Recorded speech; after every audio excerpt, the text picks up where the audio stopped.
some big news coming in as well. I want to take a look at that because that also is bringing out layers to what exactly happened. Was this about targeting Indian Hindus or even more sinister?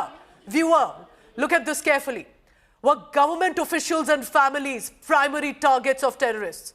As more and more details are coming in, there were those who were employed with some of the government services on vacation. They have been in the list of the deceased. Was there a specific operation as some government officials and families? And I will not go and venture into further details, but I want to take that question to India Today's managing editor, Gaurav Sawant. Gaurav, this has been information coming in. Some of these deceased, and tell us more about it. Was there some travel plan or detail leaked that deliberately intended to target those working with the government? It does appear to be so. In one instance, there was a big group, almost like a batch of officials of the government who are on vacation with families, staying at a particular location in Srinagar, traveling together. Some had hired what is known in military parlance as CHT or civilian hired transport, traveling in a big group. Staying there for some time, a planned vacation. And this points to, because these are officials who are tasked to ensure our country is kept safe from external and internal threats. And they were traveling together on a holiday. There are two things. One, they were extremely confident that the situation in Kashmir has turned and they are safe, considering they took their own families and children there. Two, it points to the threat that the terrorists have been a step ahead. The terrorists have been able not just to lure the attention to south of Pir Panjal. Look, there have been a number of instances. If you just join the dots, terrorists caught hold of a woman and let her go to spread the information that they're operating in that area. Why would any terrorist do that? Why would terrorists not kill that woman south of Pir Panjal? They caught in another instance, they were spotted when they came out and then disappeared in the jungle. So in a way, the impression was given out that these are the group of terrorists who are operating south of Pir Panjal. But a group of terrorists was actually operating north of Pir Panjal in Pehalgam. Were they aware of this group of government servants taking a vacation? It's just God's grace. Like during 26/11 Mumbai terror attacks, some very top government officials and top officials were at the Taj Hotel, but that time they were not there and they survived. But Gaurav, similarly here, and let me explain this to you for a moment, Pooja. These were very senior government officials who were to be in Pehalgam, but they could not trek that 45-minute distance and did not want to with families, so they did not climb up, so they survived. So this just goes on to show the threat, the gravity of the threat, that we've lost 26 people, 25 of them are Hindus, singled out and killed, many injured. Many of these government officials are also in the list of injured. Gaurav, but we keep saying Pakistan-sponsored terrorists, which of course is correct. That's the infiltration. But then that means there are OGWs, overground workers, sleeper cells. Is there a local support or active terrorists also that the government and the agencies and the forces will be looking at? Very, very pertinent point you've raised. That's a very important question, because if these government officials were staying at a particular location, did information leak out from there?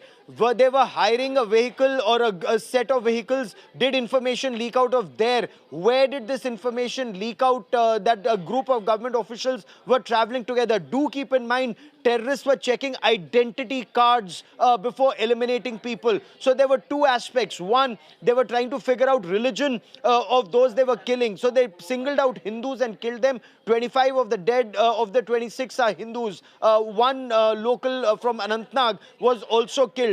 But otherwise, one, as you rightly pointed out, they spared women, they spared children, but killed the men and said, "Jao Modi ko batao," or words to that effect. So this is a very, very clear indication of what terrorists intended to do, carried out that massacre and then melted into the forest. Now, it would take them just about 4 to 5 hours to disappear. Even if they were hiding in dhokes in that area, it would take them 4 to 5 hours to cross the Pir Panjal or to cross over on the other side once again in that area. And does that indicate that they planned it to the T, carried out the terror attack and melted away by the time the forces have gathered to neutralize them?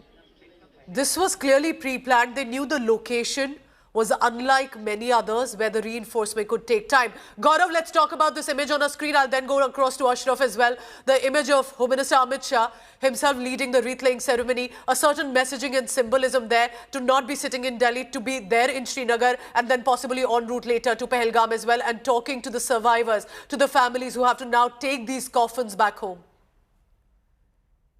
Right, so the government right now will provide aircraft to Delhi and Mumbai, take the mortal remains and the kin to Delhi and to Mumbai. That's point one. Point two, Home Minister leading the wreath-laying at the police lines. You know, Ashraf has covered it on ground. You and I have covered this on ground at the police lines. It's the most heartbreaking image when that coffin is brought in, and the police or the army and the forces, they carry out that wreath-laying because somebody has lost a loved one forever in this Pakistan state-sponsored radical Islamist terror.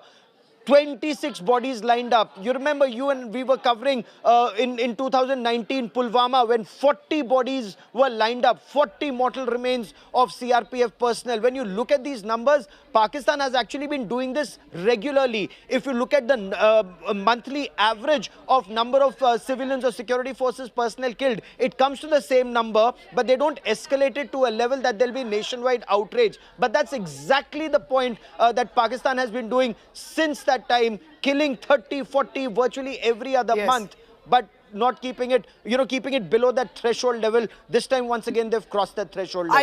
I do believe that this is a turning point. You've hit where these innocent families are, who are simply on a vacation in their own nation, in their own country, in Kashmir, and they have every right to go and travel where they want to, and then this happens.